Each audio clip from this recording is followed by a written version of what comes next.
आज कुछ बोल्ड लेकिन बहुत ज़रूरी बात करने वाले हैं। जैसा कि नाम है अंतरंग, यानी कि हमारे जो बहुत ही निजी अंग हैं और वो जो प्राइवेट चीज़ें हैं ना, उस पर हम खुलकर बात करने वाले हैं।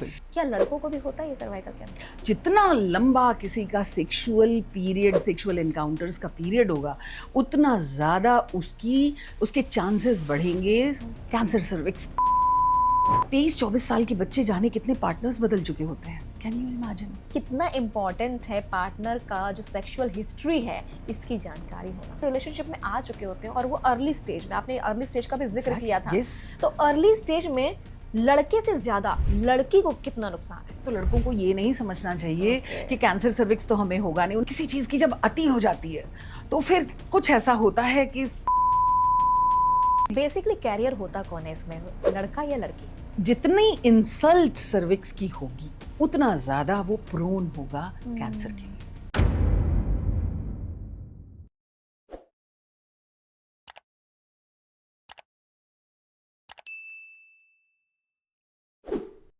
चलिए कुछ आज बोल्ड और बहुत ही ज़रूरी बात करते हैं जो आपके प्राइवेट अंगों से जुड़ी हुई बातें हैं। हाय हेलो नमस्कार, मैं हूं आपकी होस्ट आरजे रफत और आज स्पेशल पॉडकास्ट अंतरंग पॉडकास्ट सीरीज लेकर हम आपके सामने हैं। अक्सर कई ऐसी परेशानियां, बीमारियां होती हैं ना, जिनके बारे में महिलाएं खुलकर बात नहीं कर पाती क्योंकि समाज उन्हें शर्म महसूस करवा देता है और नतीजा ये होता है कि महिलाएं चुप रहकर उन्हें झेलती हैं और मामला गंभीर समस्या तक पहुंच जाता है।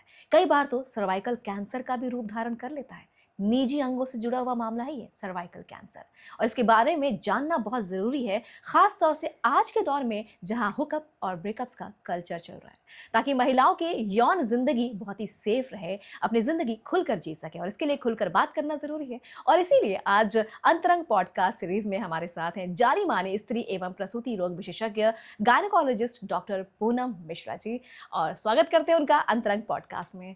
बहुत बहुत स्वागत है मैम आपका। Thank you Rafat, thank you so much.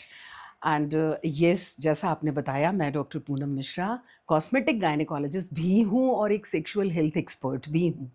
Being a obstetrician and gynaecologist, जैसा आपने बोला, स्त्री एवं प्रसूति रोग विशेषज्ञ होने के साथ साथ इसलिए सर्वाइकल कैंसर पे बात करना मेरे लिए और भी ज़्यादा ज़रूरी हो जाता है। क्योंकि देखिए, आजकल लोग बहुत बात कर रहे हैं कैंसर प्रिवेंशन, क्योंकि वैक्सीन आ गई है तो बातें तो बहुत हो रही हैं, बट ये सेक्सुअलिटी से कितना ज़्यादा जुड़ा है, इस बारे में बातें कम होती हैं। तो अच्छा किया आपने आज ये टॉपिक उठाया। Thank you so much. और जैसा कि नाम है अंतरंग, यानी कि हमारे जो बहुत ही निजी अंग हैं और वो जो प्राइवेट चीज़ें हैं ना, उस पर हम खुलकर बात करने वाले हैं। और स्पेशली हम बात करेंगे सर्वाइकल कैंसर को लेकर, क्योंकि आज ये हुकअप ब्रेकअप का जो कल्चर चल रहा है, इसमें सबसे ज़्यादा ज़रूरी है कि लड़कियां भी इस बारे में जाने, यूथ जाने, जेनजीज जाने। तो चलिए ज़्यादा आगे बात खींचने से पहले हम शुरू ही कर देते हैं। मैम बताइए, what is actually cervical cancer? Exactly, the cervical cancer is, यानी कि कैंसर सर्विक्स या सर्वाइकल कैंसर। मोस्टली एक सर्वाइकल जो हमारे समाज में चलता है ना, लोग गले से समझते हैं सर्वाइकल है। लोग कहते हैं ना हमें सर्वाइकल है, हम सर झुकाते हैं तो चक्कर आता है, दर्द होता है। No, not at all. Actually बच्चेदानी, यूट्रस, उसका मुंह होता है, that is known as cervix. उसको शुद्ध हिंदी में कहते हैं गर्भाशय मुख ग्रीवा, यानी गर्भाशय का मुख सर्विक्स और सर्वाइकल कैनाल। तो यानी जैसे बॉडी है, गर्दन है और ऊपर चेहरा है, इसी तरह से सर्विक्स है। एक पिक्चर दिखा के भी मैं बता दूंगी। तो उसमें जो बच्चेदानी का मुंह है वो बच्चेदानी से जुड़ा होता है एक गर्दन जैसी संरचना के साथ, that is known as cervical canal. और जो मुंह है सर्विक्स, उसका कैंसर, एंड दैट इज, मैं आपको बताऊं, इंडिया में this is the number 1 gynaecological cancer. Gynae and obs से रिलेटेड नंबर 1 कैंसर है, महिलाओं की मौत कराने वाला। और पूरी दुनिया में ऑल ओवर कैंसर के मामले में दूसरे नंबर का कैंसर है। ब्रेस्ट कैंसर नंबर 1 है and second number cervical cancer है। तो it is so dangerous and it is so common also.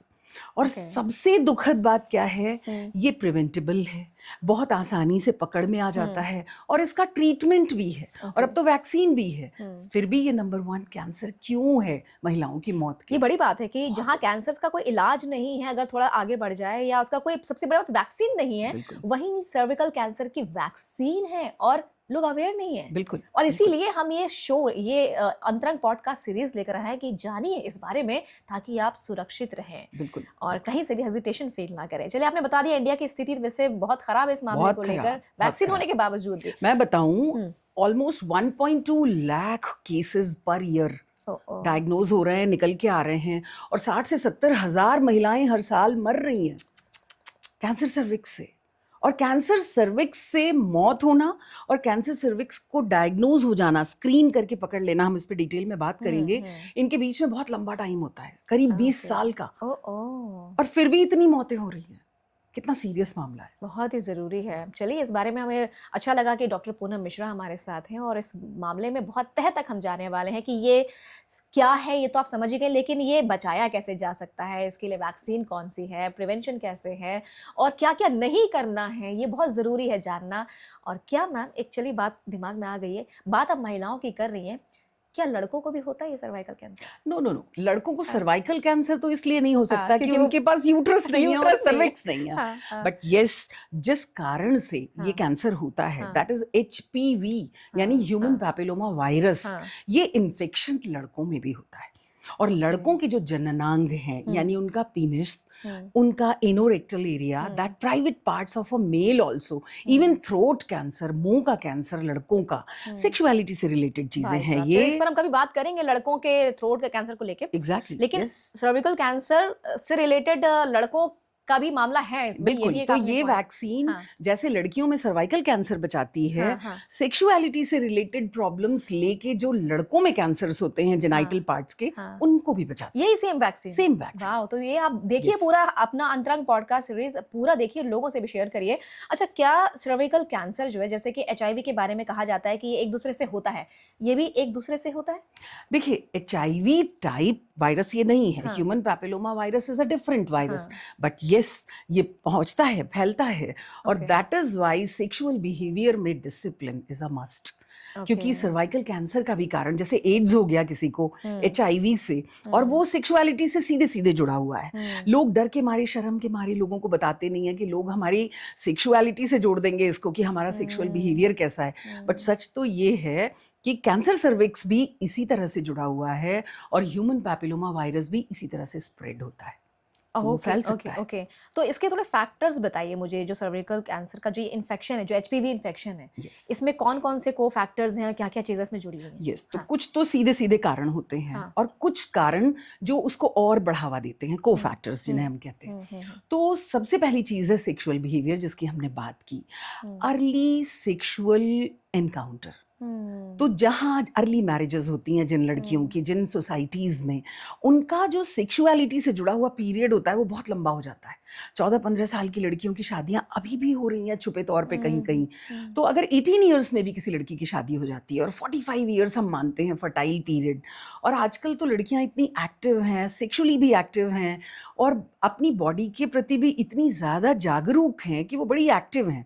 तो मेरे पास ऐसी फीमेल्स भी आती हैं अपनी मिड लाइफ में जो बहुत एक्टिव हैं, सेक्सुअली एक्टिव हैं, देखने में बहुत बढ़िया हैं।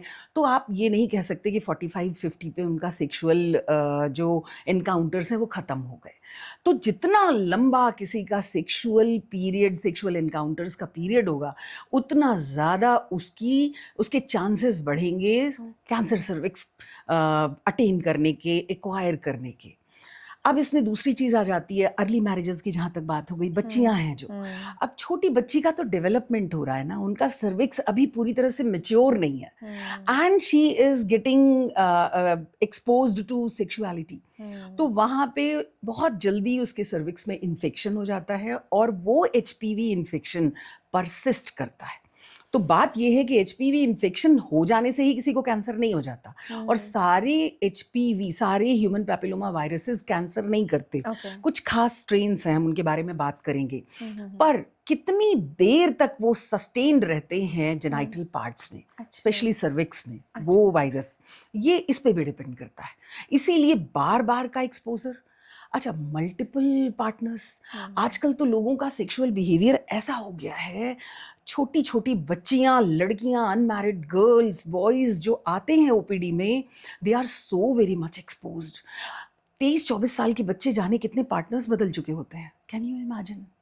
हम अपने बच्चों के बारे में भी सोचते हैं तो डर लगने लगता है। कितना ज़रूरी है घर में माँ बाप का, लोगों का अपने बच्चों से इस बारे में बात करना। और मैं तो चाहूँगी कि ये पॉडकास्ट बच्चे देखें, ये पॉडकास्ट अगर उन तक भी पहुँचेगा, उनके फ्रेंड्स तक पहुँचेगा, तो सेक्सुअलिटी में डिसिप्लिन इज़ अ मस्ट। बहुत ज़्यादा सेक्सुअल प्रोटेक्शन, जैसे कि कॉन्डोम का यूज़ करना, है ना, जो आपको पचासों बीमारियों से बचाता है, सेक्सुअली ट्रांसमिटेड डिजीजेज से। कैंसर सर्विक्स, एचपीवी वायरस बहुत लंबे समय तक रह जाए, स्पेशल स्ट्रेन्स तो होता है। कैंसर सर्विक्स नहीं फैलता है, बट एचपीवी वायरस तो फैलता है ना।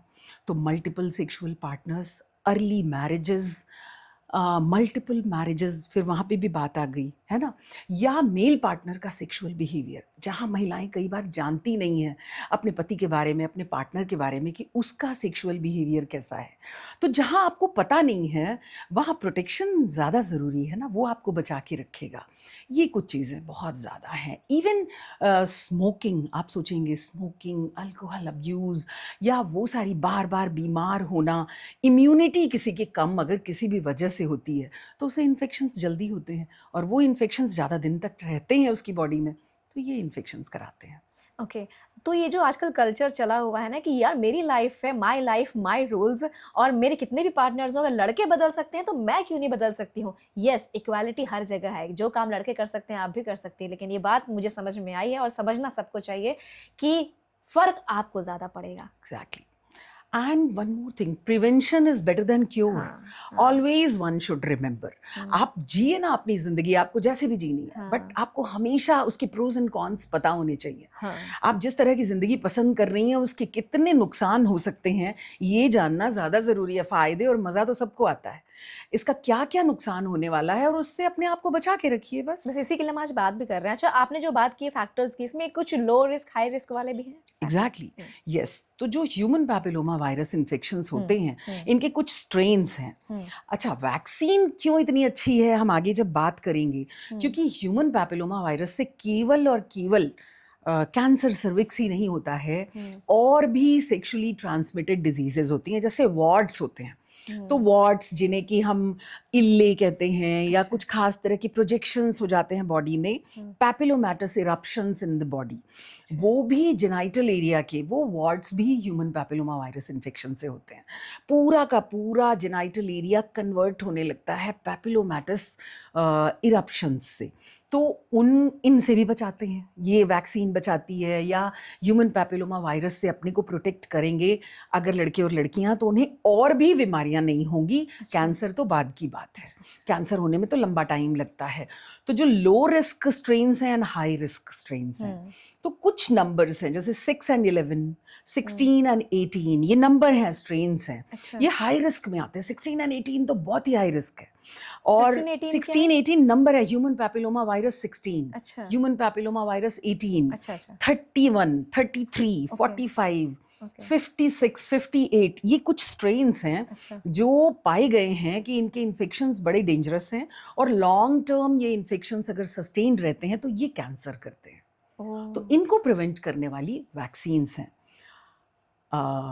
ओके। या तो चलिए, बहुत सारी चीज़ें हैं और इतनी सारी इसमें रिसर्च चल रही है ऑलरेडी, तो अवेयरनेस के लिए भाई हम ये शो इसीलिए लेकर आए हैं। देखिए ज़रूर इसको पूरा। अब कुछ बोल्ड क्वेश्चंस हम पूछने जा रहे हैं, क्योंकि बात सेक्सुअलिटी की चल रही है और बोल्ड क्वेश्चन मस्ट है यहाँ पर, क्योंकि हम सर्विकल कैंसर की बात कर रहे हैं। तो आप मुझे ये बताइए कि कितना इम्पॉर्टेंट है पार्टनर का जो सेक्सुअल हिस्ट्री है, इसकी जानकारी होना? बिल्कुल, देखिए यहीं पे तो बात है ना। अब कोई कभी भी अपनी पास्ट सेक्सुअलिटी के बारे में तो नहीं डिस्कस करता होगा। लड़के और लड़कियां हमेशा डरते हैं कि हमारी रिलेशनशिप में कोई प्रॉब्लम ना आ जाए। तो आप एक पार्टनर के साथ अपनी ज़िंदगी बिताइए, खुश रहिए, उसके साथ कहते हैं ना कि आप विश्वास जीतिए आपस में एक दूसरे का। एंड ये ह्यूमैनिटी का, कहते हैं मानवता का एक, हम जो ह्यूमन बीइंग्स हैं, हम ब्लेस्ड हैं, और ईश्वर ने हमें ये कहते हैं ना कि बाकी सारे जीव जंतुओं में हीट आता है, जब उनमें उनकी फर्टिलिटी बढ़ती है तब उनके बीच में सेक्सुअलिटी डेवलप होती है, वो अपनी वंश वृद्धि करते हैं, most of the animals in the world, और उसके बाद वो फिर अपने रोज़मर्रा की ज़िंदगी में गुम हो जाते हैं। भगवान ने इंसान को ऐसा बनाया है कि उसने वंश वृद्धि के लिए केवल सेक्स नहीं है, यहाँ आनंद के लिए है, प्लेजर के लिए है, बट उस प्लेजर को जब तक डिसिप्लिन में नहीं रख के किया जाएगा वो बहुत सारी प्रॉब्लम्स भी लेके आएगा, जिसका बहुत बड़ा उदाहरण है HIV इन्फेक्शंस, एड्स एंड दूसरा ये कैंसर सर्विक्स। तो यहाँ पे आप अपने पार्टनर को जानिए। पार्टनर्स अगर ठीक है, एक्सपोजर्स हुए हैं, कोई बात नहीं, मैंने बोला ना, हम बातें कर रहे हैं, हम डराने के लिए नहीं कर रहे हैं, हम जानकारी के लिए बता रहे हैं। तो स्क्रीनिंग्स हैं, टेस्ट हैं, मल्टीपल स्क्रीनिंग टेस्ट हैं, अपनी स्क्रीनिंग कराइए, जानिए कि अभी आपको कोई प्रॉब्लम नहीं है। इनफैक्ट अगर किसी को ह्यूमन पैपिलोमा वायरस इन्फेक्शन निकल भी आता है, मैं बताऊंगी कौन कौन से टेस्ट हैं, अगर निकल भी आता है तो this is not going to be a permanent one. सारी के सारी ह्यूमन पैपिलोमा वायरस इन्फेक्शंस इतने सीवियर नहीं होते हैं, जो होते भी हैं वो पाया गया है कि 2 साल में धीरे धीरे अपने आप खत्म हो जाते हैं। तो अपनी हेल्थ का ध्यान रखिए, अपनी इम्यूनिटी बढ़ाइए, हेल्दी रहिए, और आप सब लोगों से ये निवेदन है कि यस, डिसिप्लिन्ड सेक्सुअल बिहेवियर। अच्छा, तो अब क्योंकि बहुत ही बोल्ड ज़माना है, जेनज़ीज़ का ज़माना है, Yes. और स्पेशली अगर हम बात जेनज़ीज़ की करें ना, तो जेनज़ीज़ बिल्कुल कॉम्प्रोमाइज़ नहीं करते हैं। उनको लगता है कि मेरी ज़िंदगी है और मैं जैसे चाहूँगा, जैसे चाहूँगी वैसे जीऊँगी। अब Yes. यहाँ पर मल्टीपल पार्टनर्स की आपने बात तो की है, फिर भी मेरा एक सवाल ये है कि आपने कहा कि एक के साथ रिलेशन में रहिए, लेकिन जब नहीं निभ रही है, नहीं बन रही है, तो इंसान ज़बरदस्ती, तो अब जेनज़ीज़ तो एक साथ नहीं रहते हैं ना, बिल्कुल वो बदल लेते हैं और शादी होने तक वो इस सिचुएशन में आ जाते हैं कि यार शादी नहीं करनी है। एग्जैक्टली एक ये वाली चीज चल रही है। बिल्कुल लेकिन बिल्कुल तब तक जब वो इतने मल्टीपल सेक्सुअल रिलेशनशिप में आ चुके होते हैं और वो अर्ली स्टेज में, आपने अर्ली स्टेज का भी जिक्र किया था, यस। तो अर्ली स्टेज में लड़के से ज्यादा लड़की को कितना नुकसान है?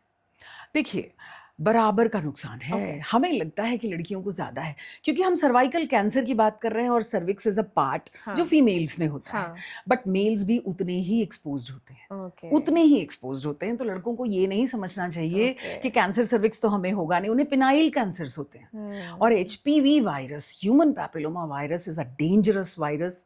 अगर उसका वो स्ट्रेन मिल गया और अर्ली एजेस में मिल गया, आप देखिए अर्ली एज में मिला, रिकरेंट इन्फेक्शंस होते हैं जब आप मल्टीपल पार्टनर्स चेंज करते हैं। अगर किसी ने एक से एक्वायर किया, उसने फिर दूसरी लड़की के साथ उसके रिलेशंस हुए, उसने उस लड़की को इन्फेक्शन दिया, उस लड़की का दूसरे लड़के से हुआ रिलेशन, उस लड़के को मिला इन्फेक्शन, अब ये कभी आपस में फिर कहीं टकराए तो रिकरेंट इन्फेक्शंस हुए, दोबारा हुआ। एक ही इन्फेक्शंस बार बार अगर कोई इन्फेक्शन होगा तो वो भी तो डेंजरस होगा, फिर उसको कैंसर की ओर बढ़ने में देर नहीं लगेगी। ओके, तो ये लेकिन तुरंत तो पता चलता नहीं कि इन्फेक्शन है। नहीं, ये बिल्कुल तो काफी टाइम बाद पता चलता होगा Yes, कि शायद कहीं symptoms किसी को आते हुआ हैं, होगा इन्फेक्शन, हाँ। उससे किसी को हुआ होगा। बिल्कुल। यानी मल्टीपल पार्टनर्स रखना शायद आनंद के लिए तो ठीक है, लेकिन कब कहाँ वो कैंसर का रूप तब्दील कर ले। प्रोटेक्शन लीजिए, बिल्कुल प्रोटेक्टेड रहिए। जमानों से कहा जा रहा है कि कॉन्डोम का इस्तेमाल करिए, निरोध का इस्तेमाल करिए, टाइप्स चीजें। आप प्रोटेक्टेड बैरियर मेथड्स इन्हें कहते हैं। Barrier is which is preventing any kind of infection to reach from one person to the other. तो आप एक से दूसरे में जाने वाली चीजों को रोक लीजिए, बाकी अपनी जिंदगी में एंजॉय करिए। किसने रोका है? जी जी जी, Yes. क्या बात है, बड़ी बोल्ड डॉक्टर है, किसने रोका है? भाई आप क्या करेंगे? हर कोई एक्सपेरिमेंट कर रहा है, बट जी जी, अपनी जिंदगी को खतरे में डाल के मत चलिए। सही बात है। अब एक चीज़ और है कि जो ये सेक्सुअल रिलेशनशिप में लोग आते हैं, यहाँ पर क्या ब्लीडिंग ये एक रेड फ्लैग है? बिल्कुल, bleeding is a red flag. Okay. Most of the times पहला सिम्टम होता है फीमेल्स का, और मैंने आपको बताया इन्फेक्शन होने और कैंसर होने में लगभग 20 साल तक का टाइम लग जाता है। तो इसीलिए इन्फेक्शन को अगर पकड़ लिया गया तो ट्रीटमेंट इज वेरी इजी, और हम लोग स्क्रीनिंग को इसीलिए प्रेफरेंस देते हैं। चलिए हम पहले सिम्टम्स पे बात करते हैं।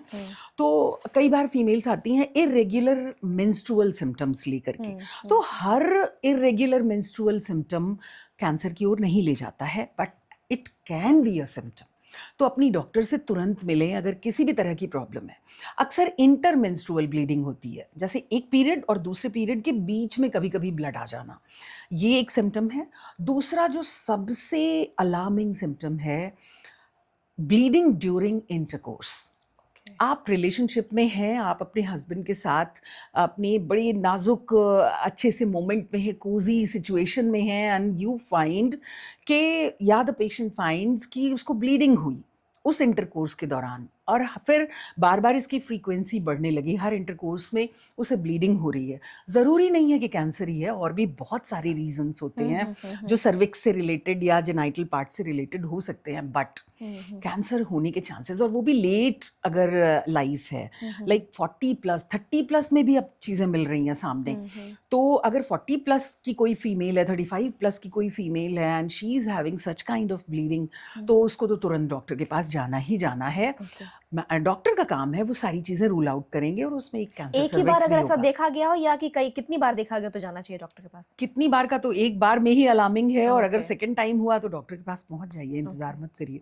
ओके। क्योंकि ये कई बार लेट लाइफ में, लाइक मेनोपॉजल लेडीज आई जिनका की ब्लीडिंग ड्यूरिंग इंटरकोर्स हुआ, तो उनको तो मेनोपॉज हो चुका है, ब्लीडिंग खत्म है, उनके पीरियड्स नहीं आते, और फिर उन्हें ब्लीडिंग आई, वो जब आई तो तब तक काफ़ी देर हो चुकी थी। ओके। तो ये अर्ली स्टेज और लेट वाले सिम्टम्स क्या हुए? देखिए, अर्ली स्टेज में क्या है, बीमार होना, फटीग होना, इन्फेक्शन जैसे लक्षण, जैसे फ्लू हो जाता है, वायरस हो जाता है, वायरल इन्फेक्शन हो जाता है, सर्दी जुकाम होता है उसमें, बट यहाँ पे एकदम लो फील करना, कमजोरी लगना, ये सब तो होगा ही होगा। मैंने इंटरमेंस्ट्रुअल ब्लीडिंग की बात की, डिस्चार्जेस आना बार बार, और उसका ट्रीटमेंट ले रहे हैं पर डिस्चार्ज ठीक नहीं हो रहा है, तो डॉक्टर खुद ही सजेस्ट कर देंगी कि अब आपको स्क्रीनिंग करा लेनी चाहिए अपनी कैंसर सर्विक्स के लिए। तो ये शुरुआती सिम्टम्स हैं। यही डिस्चार्ज अगर फाउल स्मेलिंग हो जाए, डिस्चार्ज भी आ रहा है और बहुत बदबू आ रही है, या ब्लीडिंग आ रही है, थोड़ी ज़्यादा ब्लीडिंग आ रही है, तो वहाँ पे ये थोड़े से हाई रिस्क सिम्टम्स हो जाते हैं। एडवांस्ड स्टेज में तो ब्लीडिंग रुकेगी ही नहीं। एक बार कई लेडीज तो ब्लीडिंग स्टार्ट हुई और फिर रुकी नहीं और उनकी डेथ हो गई। हेमरेज इज द मेन कोई कॉज। ऐसा केस आपके पास आया? बिल्कुल, हमारे पास तो कुछ फीमेल्स ऐसी हैं, रिकॉर्ड में हैं, जो अपनी बेटी को, अपनी बहू को लेके आती थी डिलीवरी के लिए। उनके घर की कई डिलीवरीज कराई मैंने, तो वो हमेशा आती थी कि मैडम इस बार मेरी छोटी बेटी, इस बार मेरी छोटी बहू, बड़ी बहू। फिर एक बार वो खुद आई और उन्होंने बताया कि मुझे ब्लीडिंग हो रही है, और शर्म के मारे बहुत दिनों तक उन्होंने अपने बच्चों से नहीं बताया, अपनी बहुओं से नहीं बताया। फिर जब ब्लीडिंग थोड़ी बढ़ी तब वो आई, मैंने एग्जामिन किया एंड शी स्टार्टेड ब्लीडिंग। हमें भी डर लग जाता है ओपीडी में कि अब क्या होगा। तो that was an advanced stage. उनके सारे टेस्ट कराए हमने, पता चला, उन्हें रेफर किया, कैंसर हॉस्पिटल्स खुल गए हैं अच्छे से अच्छे, हर तरह की फैसिलिटीज़ हैं वहाँ, बट वो इतना लेट पहुँची और करीब 1-1.5 महीने बाद उनकी बहू आई और उसने बताया कि वो नहीं रही। ओहो। ऐसे केसेस हैं। और ये सालों से लेके घूम रहे होंगे, तब तो जाकर वो एडवांस पहुंची। यस। और वो पहले अगर उन्होंने चेकअप करवाया होता। महिलाओं की पेल्विस ना एक छोटा सा घड़ा होती है, तो अंदर कुछ बन रहा है जो बाहर है, सर्विक्स बाहर की ओर है, वहां से डिस्चार्ज आया, ब्लीडिंग आई, वो सामने दिखाई दे जाती है, अलार्मिंग है, तुरंत डॉक्टर के पास जाओ। कोई चीज अंदर अंदर अगर बढ़ना शुरू हो गई, कई बार कैंसर सर्विक्स ऊपर की ओर बढ़ता है, वजाइना में बढ़ रहा है। अच्छा, सेक्सुअल लाइफ लोगों की 40-45 के बाद कंबाइंड फैमिली में वैसे भी बड़ी कम हो जाती है, प्राइवेसी नहीं है उनके पास, बच्चे हैं घर में, मेंबर्स बढ़ गए हैं, तो उनको पता ही नहीं चलता, इंटरकोर्स हुआ नहीं, ब्लीडिंग हुई नहीं, कोई सेक्सुअल इनकाउंटर नहीं है, तो उन्हें नॉर्मल ब्लीडिंग हुई नहीं। अब उठते बैठते तो ब्लीडिंग होती नहीं, एडवांस स्टेज, बहुत एडवांस स्टेज में बैठे बैठे ब्लीडिंग होने लगती है। तो वो बैठी हैं घर में और एक घड़े के अंदर डिजीज बढ़ रही है, बढ़ रही है, बढ़ रही है, पूरा यूट्रस इन्वॉल्व हो गया, ऊपर फैलने लगा, बॉडी में डिसेमिनेट करने लगता है, मेटास्टैसिस होने लगती है, कैंसर एडवांस हो गया। फिर उसके बाद आसपास के अंगों में सबसे आगे होता है यूरिनरी ब्लैडर, वहाँ पहुँच गया, ब्लैडर सिम्टम्स आने लगते हैं, यूरिन जल्दी जल्दी हो रही है, यूरिन में ब्लड आ रहा है, पीछे रिक्टम है, पॉटी वाली जगह, उस तक बढ़ने लगा, तो लैट्रिन वाले सिम्टम्स, पॉटी वाले सिम्टम्स आए, तब पता चला। तो महिलाओं में कहते हैं ना, किसी भी तरह का जेनाइटल कैंसर, केवल सर्विक्स नहीं, यूट्रस का, ओवरीज का, बड़ी देर में पता चलता है। ओहो। इसलिए इसके बारे में जागरूक होना बहुत जरूरी है। ओके। अच्छा, स्क्रीनिंग का क्या मतलब है, और आप इसके बारे में कब से बात कर रही हैं? स्क्रीनिंग करानी चाहिए, स्क्रीनिंग करानी चाहिए। बिल्कुल बिल्कुल। स्क्रीनिंग का मतलब होता है किसी भी डिजीज को अपने फुल फ्लेजेड फॉर्म में आने से पहले या सिम्टम्स भी आने से पहले किसी चीज को पकड़ लेना। अच्छा, ये स्क्रीनिंग है। क्योंकि कैंसर सर्विक्स, एक मैंने बताया, वायरस से फैलने वाली डिजीज है, उस वायरस को अगर आप पकड़ लेते हैं, उस इन्फेक्शन को अगर आप पकड़ लेते हैं, तो जाहिर सी बात है कि आप आगे बढ़ने वाली डिजीज को पकड़ लेते हैं। कब कराना चाहिए स्क्रीनिंग? हाँ, तो अगर सिम्टम नहीं है, सिम्टम होने पे तो कोई भी लेडी पहुंच ही जाएगी डॉक्टर के पास। स्क्रीनिंग का मतलब है विदाउट एनी सिम्टम। तो आज की डेट में WHO ने तो बहुत कम कर दी एज। पहले हम लोग पढ़ते थे कि 35, 45 से 55 के बीच में एक पैप्समेयर टेस्ट होता था। बच्चेदानी के मुंह से निकलने वाले पानी को एक ब्रश से निकाल लेते थे और उसको एक स्लाइड बनाते थे, तो उसमें वहाँ की सेल्स आ जाती थी। उन सेल्स को माइक्रोस्कोप में देखा जाता था। पैपिनिकोलाउ टेस्ट ये अब बदल चुका है। आज की डेट में बहुत बढ़िया liquid based cytology, LBC plus HPV DNA combined test होता है। उसमें सेल्यूलर पैथोलॉजी भी देख ली जाती है। तो ब्रश से सेल ले लिए गए, उनको माइक्रोस्कोप के नीचे देख लिया गया कि सेल्यूलर चेंजेस क्या आ रहे हैं। और दूसरा HPV DNA, तो HPV वायरस है, वायरस में एक DNA होता है, ये DNA वायरस है, उसके DNA को पकड़ लिया जाता है कि कौन सा वेरिएंट है। तो नॉर्मल वेरिएंट है, HPV इन्फेक्शन है, ट्रीटमेंट लीजिए, अपनी इम्यूनिटी बढ़ाइए और रेगुलर चेकअप कराते रहिए एवरी 6 मंथ पे या 12 मंथ्स पे, 6 to 12 मंथ्स पे अगर पॉजिटिव आता है तो अगर नेगेटिव आता है तो चिंता की कोई बात नहीं, 3 साल बाद डॉक्टर से। तो ये मतलब सर्वाइकल कैंसर पता लगाने के 3 तरीके आपने बताए हैं। एक है पेप्समियर। सर्वाइकल कैंसर पता लगाने के कई तरीके हैं। अच्छा। गांव में हम लोग VIA तक सिखाते हैं कि बस महिला आई, उसकी बच्चेदानी को फोकस किया और उसके ऊपर एसिटिक एसिड लगा दिया, जहां जहां चेंजेस हैं वहां से टिश्यू ले लिया, बायोप्सी करी, क्रूड तरीके से बड़े लेवल पे करने के लिए। जो लोग अफोर्ड कर सकते हैं, थोड़ा महंगा है LBC या HPV DNA, जो शहर में है डॉक्टर के पास पहुंच सकते हैं, वो ये कराएं, वरना पैप्समेयर टेस्ट कराएं, मैंने बताया। तो ये 3 बेसिक चीजें हैं जिनके थ्रू हम बड़ी आसानी से। थोड़ा सा बताइए कि जो सर्वाइकल कैंसर, हर कैंसर का अपना स्टेज होता है, सर्वाइकल कैंसर के शॉर्ट में बताइए कितने स्टेज होते हैं, अब प्लस कहाँ बचा जा सकता है, किस स्टेज में बचा नहीं जा सकता? स्टेज की बात तो तब आई जब कैंसर हो गया है किसी को। हम तो अभी स्क्रीनिंग की बात कर रहे हैं।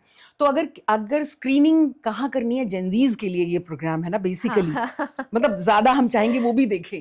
तो जो सेक्सुअली एक्टिव फीमेल है, मैरिड हो या unmarried, this is a message for her, 21 to 30 की एज में डॉक्टर से मिले और अपना एटलीस्ट एक बार जरूर करा ले HPV DNA and LBC screening, जो भी उसकी डॉक्टर बताएं। अगर ये स्क्रीनिंग पॉजिटिव आती है तो फिर डॉक्टर ही बताएंगे कि 6 to 12 मंथ्स में इसे रिपीट कराएं, अपनी इम्यूनिटी बढ़ाएं, ट्रीटमेंट लें, हल्का फुल्का, कोई ज्यादा वो नहीं, वायरल इन्फेक्शन है, ठीक हो जाएगा। अगर दोबारा फिर मिलता है तो आप विगरसली अच्छा ट्रीटमेंट लीजिए और रेगुलर एवरी 6 मंथ अपना स्क्रीनिंग कराते रहिए अपना। अगर स्क्रीनिंग नेगेटिव आ जाती है, ह्यूमन पैपिलोमा वायरस आप में नहीं मिलता है, फिर भी आप सेक्सुअली एक्टिव हैं, मैंने बोला बिहेवियर अपना डिसिप्लिन रखिए, आगे इन्फेक्शन नहीं मिलेगा इसकी कोई गारंटी नहीं है, तो आपको उसका ध्यान रखना है और 3 साल बाद दोबारा स्क्रीनिंग के लिए जाना ही जाना है रेगुलरली। और 35 की एज के बाद तो कहते हैं, 30 हम लोग कहते हैं जो नहीं पहुंच पा रहे हैं उनको 35 to 45 में 2 बार स्क्रीनिंग जरूर हो जाए, और अगर नेगेटिव आती है तो फिर एवरी 5 years कराते रहे, 65 70 की एज तक, क्योंकि कैंसर तो कभी भी निकल ही आएगा। यस। अच्छा, ये स्क्रीनिंग की बात हो गई। अब अगर स्क्रीनिंग में कुछ पॉजिटिव आता है तो ये आपकी डॉक्टर का काम है, परेशान होने की जरूरत नहीं है, उन पे छोड़ दीजिए, वो आपको एक एक करके बताएंगी कि डायग्नोसिस कैसे बनती है।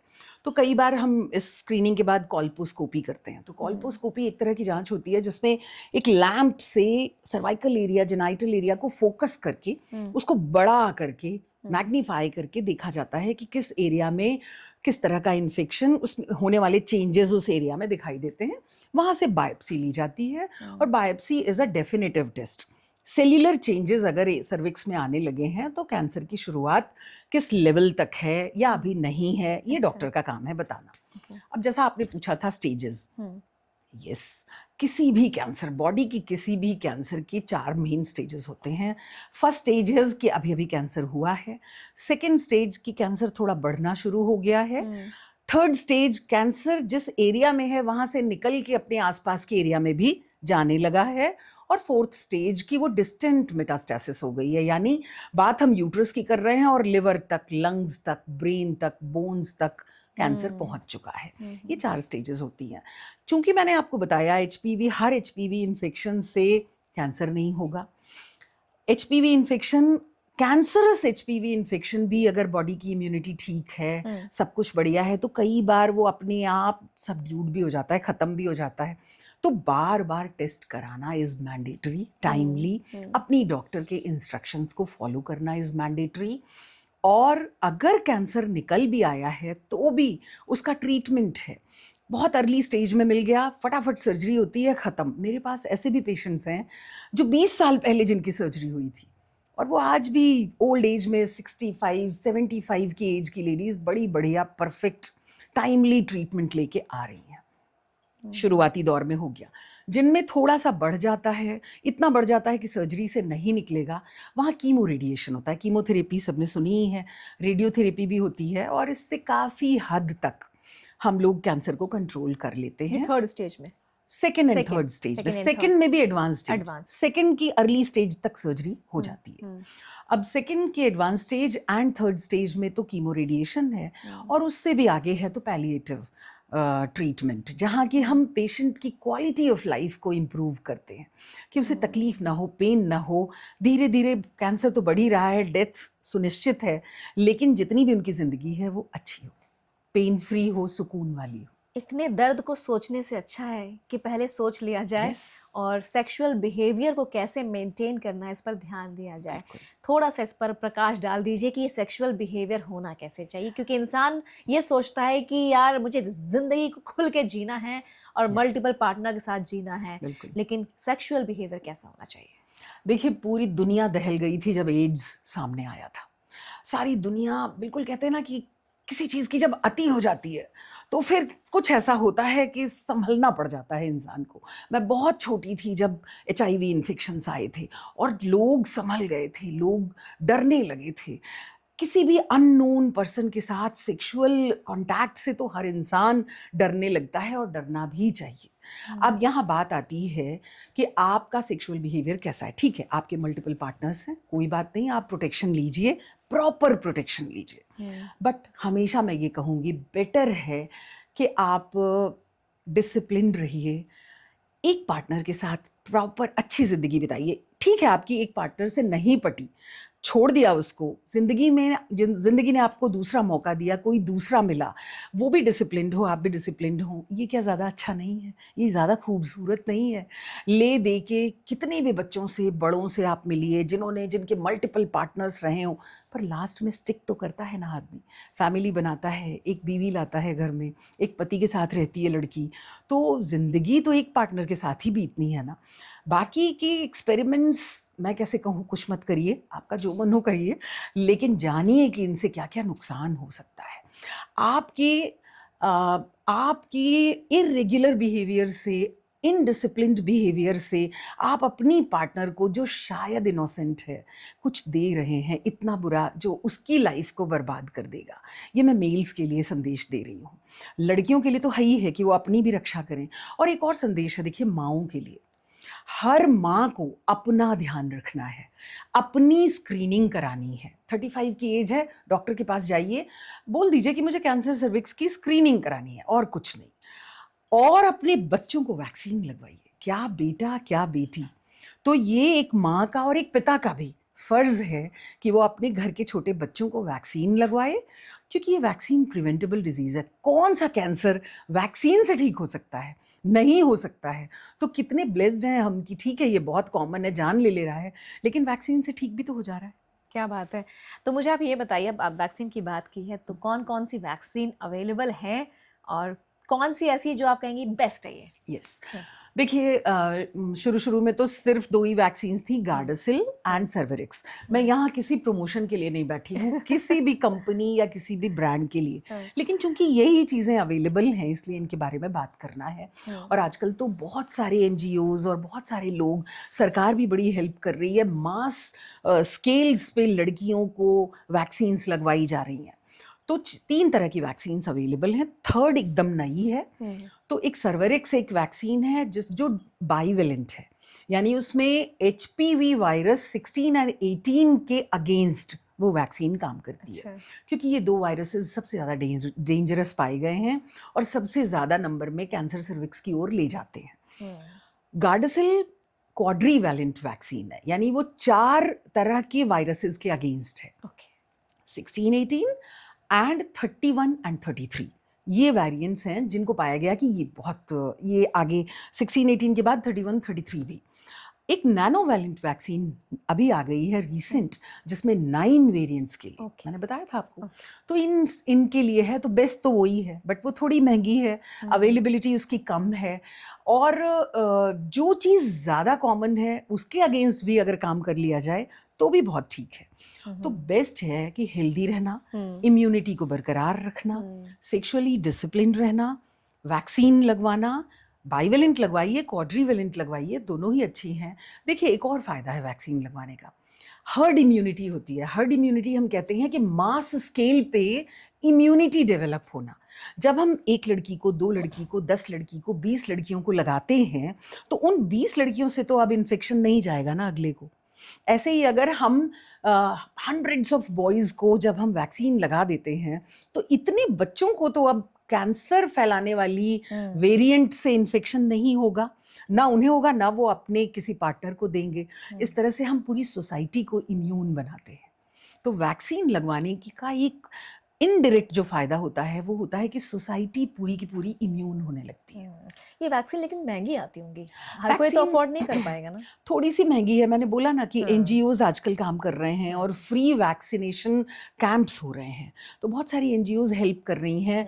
दवाई वाली कंपनीज भी कभी कभी सस्ते दामों पे मास स्केल पे वैक्सीनेशन के लिए प्रमोट करती हैं। गवर्नमेंट की तरफ से क्या है?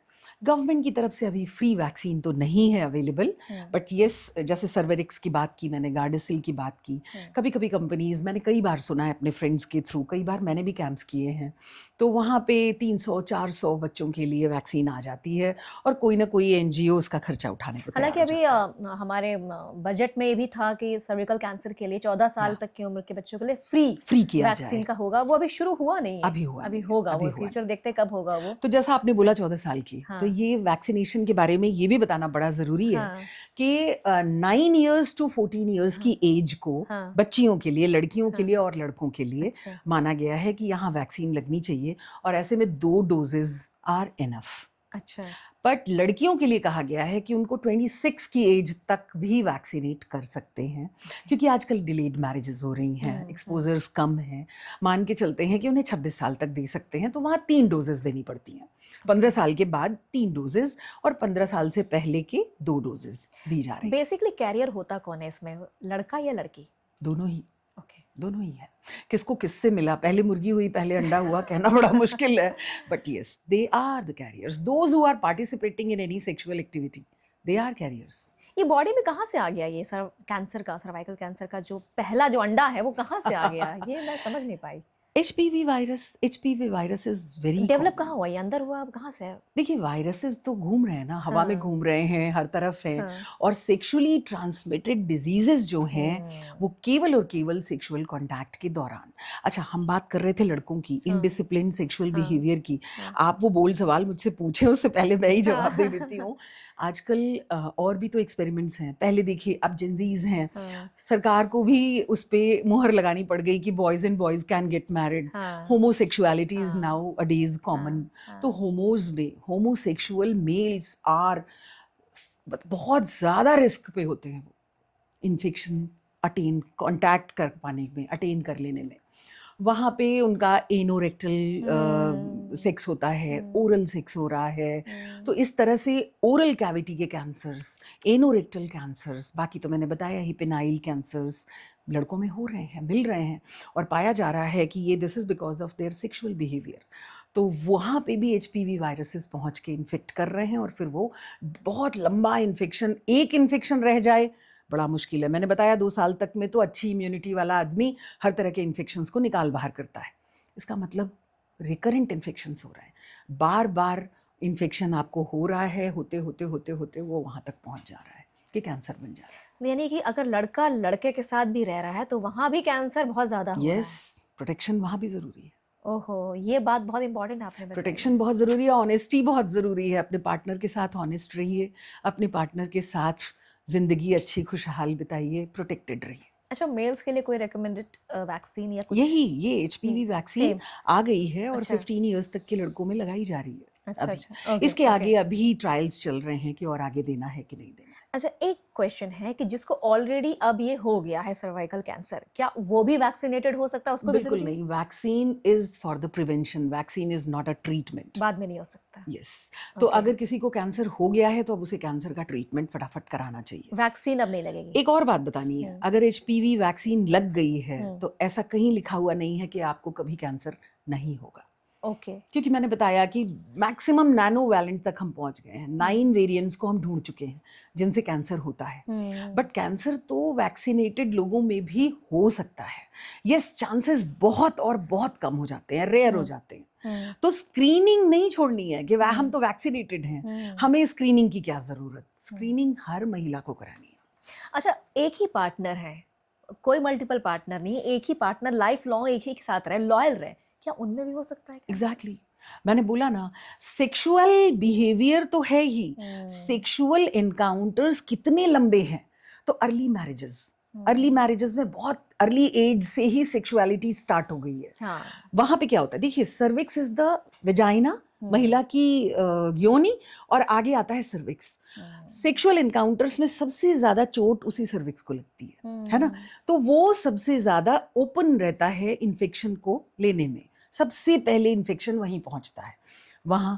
अब अगर किसी के बार बार प्रेगनेंसी हुई, तो जहां मैंने बोला था ना रिस्क फैक्टर्स में, मैं बताना भूल गई, नंबर ऑफ चाइल्ड बर्थ्स।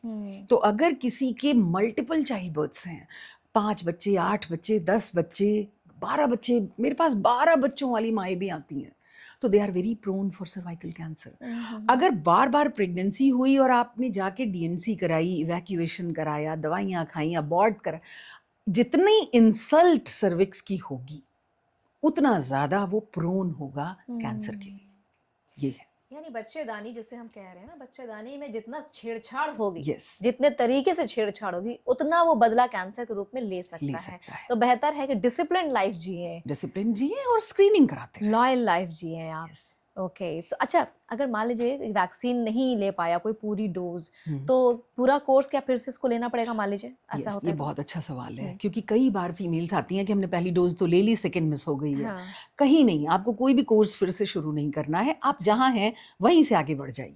अच्छा। सेकेंड डोज मिस हुई है, आप एज सुन एज पॉसिबल, जब आपको याद आए, डॉक्टर के पास पहुंचिए, सेकेंड डोज लीजिए और फिर थर्ड अपने टाइम पे लीजिए। उस सेकेंड डोज मान लीजिए किसी को आज वो हमारा ये एपिसोड देख रहे हैं और अभी वो अपने 40s में हैं, उन्होंने कभी सोचा ही नहीं था कि ऐसे कुछ बला होती भी है, 40s में है, अब वो सोच रहे हैं यार हम करवाएं कि ना करवाएं, देर तो नहीं हो गई? नहीं, कोई देर नहीं हुई। लड़कियों और महिलाओं के लिए 45 की एज बताई गई है लास्ट एज। तो 45 की एज तक भी आप वैक्सीन ले सकते हैं। मैंने बताया कि इस वैक्सीन से और भी ह्यूमन पैपिलोमा वायरस से होने वाले इन्फेक्शंस, वॉर्ट्स, जेनाइटल वॉर्ट्स बड़े कॉमन हैं सेक्सुअली ट्रांसमिटेड डिजीजेस में, तो उससे भी सुरक्षा होती है, उससे भी बचाव होता है। ओके। और 45 के बाद अगर अब वैक्सीन लिया ही नहीं है, तो हो सकता है कि कैंसर उसके बाद में डिटेक्ट हो, पता चले? बिल्कुल, अक्सर कैंसर तो लेट एजेस में ही पता चलता है। तो स्क्रीनिंग तो बेहतर है कि पहले ही आप स्क्रीनिंग और सारी चीजें करवा लें। वैक्सीन जिसको जब पता चले जाके वैक्सीन आज पता चला है, आज ही आप कांटेक्ट कैसे करेंगे? मान लीजिए आपसे कोई ऑनलाइन कंसल्टेशन लेना चाहता है। बिल्कुल। तो मैं बता दूंगी, आपको लिखा हुआ मिल जाएगा। इस नंबर पे आप अपना अपॉइंटमेंट बुक करें, मुझसे ऑनलाइन कंसल्टेशन भी कर सकते। देखिए, सेक्सुअलिटी से रिलेटेड प्रॉब्लम्स कई बार लोग मुझे फ़ोन पे ही कांटेक्ट करते हैं, वो आने तक में परेशान होते हैं, किसके साथ आएँ, कैसे, बड़े सारे सवाल होते हैं, कुछ ट्रीटमेंट्स लेने होते हैं। तो मैं एक सेक्सुअल हेल्थ एक्सपर्ट भी हूँ। अगर किसी को किसी भी तरह से ऑनलाइन कंसल्टेशन की ज़रूरत है तो मुझे कॉन्टैक्ट कर सकता है। अदरवाइज अपने फैमिली डॉक्टर, अपनी गायनेकोलॉजिस्ट से मिलिए और अपना ट्रीटमेंट कराइए। बहुत सारी जानकारियां आपने दी, लेकिन लास्ट में अभी भी कुछ ऐसे लोग होंगे, आज 2026 में हम आ गए हैं, जहां वो मना करेंगे अपने घर की बेटी बहुओं को और अपनी बीवी को कि नहीं नहीं ये गलत है, धार्मिक रूप से भी गलत है, सामाजिक रूप से गलत है, और समाज में हमारी थू-थू हो जाएगी अगर पता चलेगा कि सर्वाइकल कैंसर जैसा तुमने कुछ टेस्ट वेस्ट करवाया है। कुछ मिथ, भ्रांतियां और ऐसी छोटी सोच पर आप क्या कहेंगे? बिल्कुल सही कहा आपने। बहुत सारे लोग, अच्छा, पहली मिथ तो यही है कि वैक्सीन नुकसान करती है। बीच में इस वैक्सीन के लिए कई चीज़ें आई कि कुछ लोगों की डेथ हो गई इस वैक्सीन को लगवाने से, कुछ प्रॉब्लम हो गई। ऐसा कुछ नहीं है, वैक्सीन इज़ वेरी सेफ। लगवाने के बाद कभी कभी किसी किसी को थोड़ी हरारत, हल्का सा फीवरिश, हल्का सा रेडनेस उस जगह वो पे, तो कोई बच्चे को भी वैक्सीन कमजोरी, लगाते हैं तो उसको बुखार होता हाँ है। बुखार होता है। तो ये चीज़ हो सकती है, सबको नहीं होती है, किसी किसी को हो हम्म, सकती है। वैक्सीन बहुत सेफ है और इस वैक्सीन से एक जानलेवा बीमारी से बच रहे हैं, साथ ही साथ और भी ढेर सारी सेक्सुअली ट्रांसमिटेड डिजीजेस से बच रहे हैं। ज़रूर लगवाएं, ऐसे मिथ्स में मत पड़ें। कैंसर सर्विक्स के बारे में स्क्रीनिंग कराना, उसका ट्रीटमेंट लेना, उसके बारे में बात करना और उससे रिलेटेड कोई भी टेस्ट कराने से कहीं से किसी की इज्जत नहीं घटती है, कभी भी नहीं। क्योंकि ऐसा नहीं है कि हर एबनॉर्मल सेक्सुअल बिहेवियर वाला, इनडिसिप्लिन्ड सेक्सुअल बिहेवियर वाला व्यक्ति, औरत ही सर्वाइकल कैंसर की ओर बढ़ पाती है। अभी हमने बात की कि बहुत लॉयल और बहुत एक ही पार्टनर के साथ ज़िंदगी बिताने वाले लोगों में, महिलाओं में, पुरुषों में भी कैंसर हो सकता है। किसी में कहाँ से वो आ गया, वो छोटा सा कण, बिल्कुल, और वो बढ़ बिल्कुल। गया, वो बात तो है। इसलिए ये तो बिल्कुल वैसी सी, ये तो वायरल डिजीज़ है, हाँ। वायरसेस तो घूम रहे हैं, कैसे कहाँ कॉन्ट्रैक्ट कर लेगा आदमी, कहाँ उसे मिल जाएगा, कोई नहीं जानता। तो बचाओ, हमेशा पुरानी कहावत है, prevention is better than cure. अपने आप को बचा के चलिए ना, क्या ज़रूरत है आग में कूदने की? अच्छा, वैसे मुझे दिमाग में आया कि अभी हम सर्वाइकल कैंसर की बात कर रहे हैं, वैक्सीन आ चुकी है, लेकिन अब मान लीजिए किसी को हो गया है और वो परेशान है कि अब तो वैक्सीन भी नहीं लग सकती है, ज़्यादा आगे पहुँच चुका है। क्या ये क्योरेबल है? ऐसी कोई एडवांस टेक्नोलॉजीज़ हैं इंडिया में? नहीं, देखिए, मैंने बताया स्टेजिंग। हाँ, स्टेजिंग है। कैंसर हाँ, अगर हो गया है, तो हाँ। अब डॉक्टर का काम है कि वो स्टेजिंग करेंगी हुँ, एंड करेंगे या करेंगी हुँ, डॉक्टर, हुँ, एंड शी विल डिसाइड कि व्हाट काइंड ऑफ ट्रीटमेंट आपको चाहिए। ठीक है, अगर आपको कुछ भी लगता है, आप अच्छे से अच्छे इंस्टीट्यूट में जाइए, सेकंड ओपिनियन लीजिए। हुँ। बहुत से लोग सेकंड ओपिनियन, थर्ड ओपिनियन के चक्कर में अपना बहुत लंबा टाइम बिता देते हैं। क्या होम्योपैथिक और आयुर्वेदिक की तरफ जाना चाहिए? देखिए, मैं पैथीज़ पे कोई कमेंट नहीं करूँगी। हुँ, होम्योपैथी कमाल की चीज़ है। हुँ, क्रॉनिक डिज़ीज़ेज़ में इसका बहुत अच्छा रोल है। हुँ, आयुर्वेदिक पद्धति बहुत अच्छी है। हुँ, लेकिन डेफ़िनेटिव ट्रीटमेंट, हुँ, इनसे आपकी इम्यूनिटी बढ़ेगी, आप बहुत स्वस्थ रहेंगे, हुँ। अच्छे रहेंगे, कोई बुराई नहीं है। बट जब कैंसर सर्विक्स डायग्नोज़ हो गया या किसी भी तरह का कैंसर, तो अब आपको डेफ़िनेटिव ट्रीटमेंट चाहिए। और अर्ली स्टेजेस ऑफ कैंसर में surgery is the best treatment. तो क्यों इधर-उधर के टाइम में बर्बाद करना? क्योंकि एक बार कैंसर एडवांस हो गया, तो फिर लाइफ ऐसे बताई जाती है कि 5 इयर्स लाइफ एक्सपेक्टेंसी। आपकी सर्वाइवल रेट ईयर्स में बताया जाता है हुँ, कि अब आप थर्ड स्टेज में हैं, आपको कीमो रेडिएशन दे दिया गया, अब आपकी ज़िंदगी अगले 5 साल शायद अच्छी चले। उसके बाद का देखा जाएगा, आगे आप क्या फिर से बढ़ता है, नहीं बढ़ता है। कहते हैं सुई की नोक और भी छोटा, माइक्रोस्कोपिक, एक सेल भी अगर अंदर रह गई तो वो बढ़ना शुरू हो जाती है कैंसर एक की। आखिरी सवाल है। जैसे ही पता चलता है पार्टनर्स में से किसी को कि सर्वाइकल कैंसर हो गया है, मतलब फीमेल को, तो आपस में शायद शक, लड़ाई तुम्हारी वजह से ये ऐसा हो सकता है। बिल्कुल। आप ऐसे सिचुएशन में हर एक कपल को क्या मैसेज देना चाहेंगी जो इससे एनकाउंटर करते हैं, इस सिचुएशन को फेस करते हैं? बहुत सिंपल सी बात है कि मैंने बोला ना कि ज़रूरी नहीं है कि हमने जो बातें की वो ही कारण हो कैंसर हो जाने का। तो अगर पार्टनर्स एक दूसरे के लिए नहीं खड़े होंगे तो फिर कौन खड़ा होगा? आपका अपना पार्टनर, चाहे पुरुष को अगर कैंसर हो गया है तो फीमेल, और अगर फीमेल को हो गया है तो उसका साथी, पार्टनर, उसकी अपनी फैमिली, उसके बच्चे, फैमिली मेंबर्स, वो ही तो उनके सबसे बड़े सपोर्ट होंगे। वहाँ पे पता है, आधी से ज़्यादा प्रॉब्लम्स केवल सपोर्ट से ठीक हो जाती हैं। जहाँ लोगों ने छोड़ दिया, जहाँ आस छोड़ दी, निराशा आ गई, पार्टनर का भी साथ नहीं मिल रहा है, परिवार में भी लोग शक-शुबा कर रहे हैं, अच्छा साथ नहीं दे रहे हैं, वहाँ आधी ज़िंदगी तो उसकी ऐसे ही ख़त्म हो जाती है।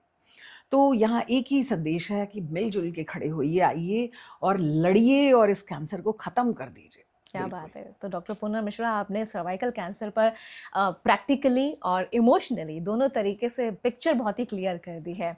कोई मैसेज आप देना चाहेंगी? वैसे काफ़ी बता चुके हैं, देन टू। एक छोटा-सा मैसेज है, cancer cervix is detectable by screenings. तो it is detectable, screenable, treatable, still it is the most common gynaecological cause of death किसी महिला में। इसे पकड़ा जा सकता है, डायग्नोज किया जा सकता है, स्क्रीन किया जा सकता है, कैंसर होने से कई साल पहले पकड़ के ख़त्म किया जा सकता है। फिर हम इसे क्यों नहीं ख़त्म कर पा रहे हैं? जानकारी के अभाव में। तो जानकार बनिए, एकदम समझदार बनिए, इन मैसेजेस को खुद भी जानिए और अपने जानने वालों तक पहुंचाइए।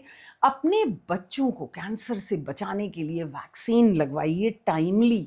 और अगर आपको लगता है कि देर हो गई है तो अपनी डॉक्टर से मिलिए, मुझसे बात करिए और जानिए कि क्या अभी भी चांसेस हैं वैक्सीन लगवाने के। और आइए एकदम कूद पड़िए इस लड़ाई में, बस यही कहना है। क्या बात है। अंतरंग पॉडकास्ट सीरीज में अंतरंग बातों को लेकर हम साथ में आज यहाँ मौजूद थे और आपने बहुत ही शानदार तरीके से हर एक सवाल का जवाब दिया और बहुत मजा आया। मुझे लगता है बहुत लोगों की आंखें खुली होंगी। कुछ लोग वैक्सीन लगाने के लिए, स्क्रीनिंग करवाने के लिए भी अब सामने निकल कर आएंगे। और स्क्रीन पर नंबर दिख रहा होगा, जरूर आप अगर ऑनलाइन कंसल्टेशन चाहते हैं तो जरूर मैम से कॉन्टैक्ट करें।